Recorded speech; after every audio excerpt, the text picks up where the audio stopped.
আগের দিন মামার আইবুড়ো ভাত ছিল, পরের দিন বৃদ্ধি। সো মামা ভাগ্নে ফটো তুলছে, আর সেদিন দুপুরে হয়েছিল ট্যাংরা মাছ। আমার ছোটো মেশো 3.5 কিলো ট্যাংরা কিনে নিয়ে নিজেই কেটেছে, আর রান্নার যারা ছিলেন তাদের নিজের তত্ত্বাবধানে রান্না করিয়েছেন। দারুণ রান্না হয়েছিল।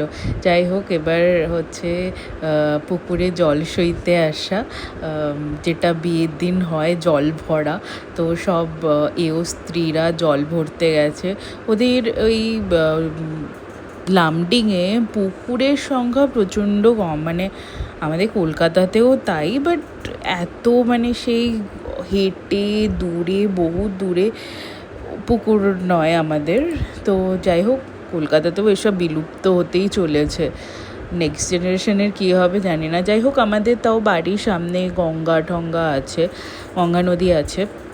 ওদের পুকুরে জল সইতে যাওয়া মানে সেই অনেক অনেক দূরে, আর ওদের বেলায় জল সইতে যাওয়া তো মারাত্মক রোদ, তার মধ্যে হেঁটে যাওয়া মানে নেক্সট টু ইম্পসিবল হয়ে গেছিলো। স্টিল মামার বিয়ে এনজয় করতে গেছি। তো ওদের একটা রিচুয়ালস আছে যে মামার জল সইতে একটা তো কলসি তোলা হয়, যেমন জেনুইন স্ত্রীরা তোলে, আরেকটা ভাগ্নেকে তুলতে হয়। আর ভাগ্নেকে সেখানে পুকুরে ডুব দিয়ে স্নান করে দেন একটা কলসিতে জল তুলতে হয়। মানে এই রিচুয়ালসটা আমার কাছে নতুন। তো ঋষি, আমার মাসির ছেলে, ও হলো ভাগ্নে মামার। তো ওই করেছিল এই রিচুয়ালসটা, আর খুব মজা করছিলাম আমরা পাশ থেকে, এই একটু টোন করে কথা বলা, এই সেই। তো দুর্দান্ত মজা করেছিলাম। ঋষি যখন নামছে, ভয়ও লাগছিল, কারণ ঘাটটায় প্রচণ্ড পিছল ছিল। দিদা ওরা সব পুকুরে পুজো করে তারপর জল তুলছিল।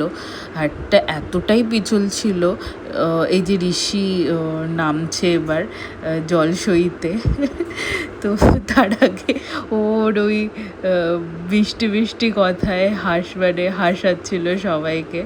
তো যাই হোক, ওদের আবার সেদিন আবার ড্রেস কোড ছিল, সবাইকে লাল পরতে হবে। তো আমরা সবাই লাল পরে গেছিলাম জল সইতে। তো ঋষি জল সইছে আর হাসছে সবাই। তো জল সয়ে আবার সেই অন্য পথে, সেই রুটটা আরও লেন্দি রুট ছিল, সেই রুটে আমরা আবার বাড়ি ফিরি। তো তারপর আবার ব্যান্ড পার্টির সাথে নাচতে নাচতে সবাই বাড়ি ফেরে। ঋষি কলসি নিয়ে দাঁড়িয়ে ফটো দিচ্ছে রোদের মধ্যে। এবার গায়ে হলুদের জন্য আমরা সবাই তৈরি হয়ে নিয়েছিলাম। এই যে হলুদ কোটা হচ্ছে, দিনের যে হলুদটা হয় সেটা কোটা হচ্ছে। মা মাসিরা সবাই কুটছে, স্ত্রীরা। হলুদ কোটার পর মামার ফটোশ্যুট চলছিল সাথে সাথেই। তো আমিও গিয়ে মামার সাথে একটু ফটোশ্যুট করে নিলাম। শুরু হয়ে গেছে গায়ে হলুদের পর্ব। এই যে ছোটো দিদা গায়ে হলুদ দিয়েছে মামার।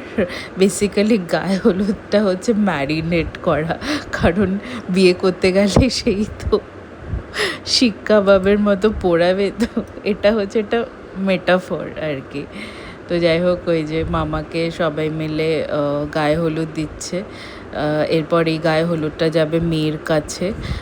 মেয়ের গায়ে হলুদে তাকেও ছোঁয়ানো হবে। তো তাড়াতাড়ি ওই জন্য সব করা হচ্ছে। মানে মামার তো তাড়াহুড়ো লেগে গেছে যে তাড়াতাড়ি করো। ক্যামেরাম্যানও এই ছবিটা তুলবো, সেই ছবিটা তুলবো। যাই হোক, এটা হলো গিয়ে মামার গায়ে হলুদ। এবার বিয়ের পর্ব আসছে।